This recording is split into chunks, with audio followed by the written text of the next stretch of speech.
سرکار حضرت محمد مصطفیٰ صلی اللہ علیہ وآلہ وسلم تشریف فرما تھے۔ سرکار سلمان محمدی قریب آئے، قریب آ کر کہتے ہیں یا رسول اللہ ہمیں قیامت کی نشانیوں میں سے کچھ نشانیاں سنائیں۔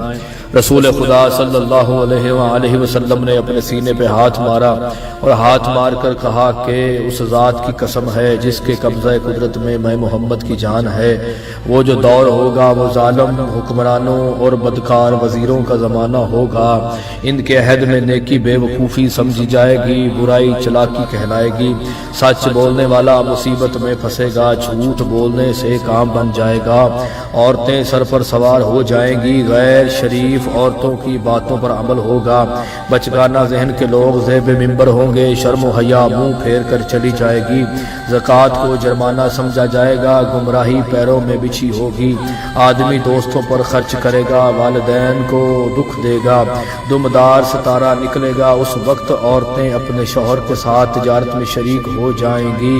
یہ ظالم لوگ نہ بچوں پہ رحم کریں گے نہ بڑوں کا احترام کریں گے، ان کے دل شیاطین کے دل ہوں گے۔ اس وقت مرد مرد کے ساتھ، عورت عورت کے ساتھ تعلقات قائم کر لے گی، لڑکی کی طرح لڑکوں کے بھی حریب و وریق ہوں گے، مرد عورتوں جیسے، عورتیں مردوں جیسے ہو جائیں گی، فروج اور سروج بڑھ چڑھی ہوں گی۔ میری امت کے ایسے افراد پر اللہ کی لعنت ہو۔ مسجدیں سجائی جائیں گی، قرآن بھی سجائے جائیں گے، ممبر اونچے ہوں گے، نمازی کثرت سے ہوں گے، مگر دلوں میں خوف خدا کی جگہ ایک دوسرے کے لیے کینہ ہوگا، ہر شخص دوسرے سے اختلاف کرتا ہوا نظر آئے گا۔ میری امت کے کچھ لوگ سونا پہنیں گے، ریشمی لباس کا زیب تن ہوگا، سود خوروں کا دورہ ہوگا، رشوت مزدوری بن جائے گی، غیبت عام ہوگی، طلاق آئے دل کی کہانی بن جائے گی، اللہ کی بنائی ہوئی حدیں اس طرح پھلانگی جائیں گی گویا بنائی نہیں گئی تھی۔ اس وقت میری امت کے دولت مند سیر و تفریح کے لیے حج پر جایا کریں گے،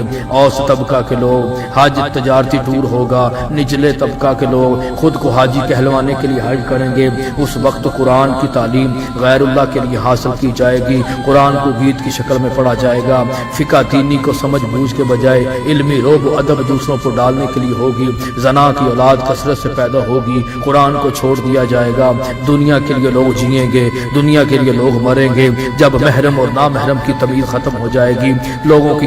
کمائی گناہ ہو جائے گی تو بدمعاش شرفاء پر مسلط ہو جائیں گے، جھوٹ کا دور ہوگا، انسان کی تمیز اس کے لباس سے ہوگی نہ کہ کردار سے، بلا موسم کی بارش ہوا کرے گی، اچھے کاموں سے روکا جائے گا، حالت یہ آ جائے گی امت کا سب سے گرا ہوا آدمی مومن ہوگا جس کی کوئی عزت و نہ آبرو ہوگی، ایسے کاریوں کا ظہور ہوگا جو آپس میں دشمنی رکھتے ہوں گے، ان لوگوں کو آسمان کے باسی گندگی کہہ کر پکاریں گے۔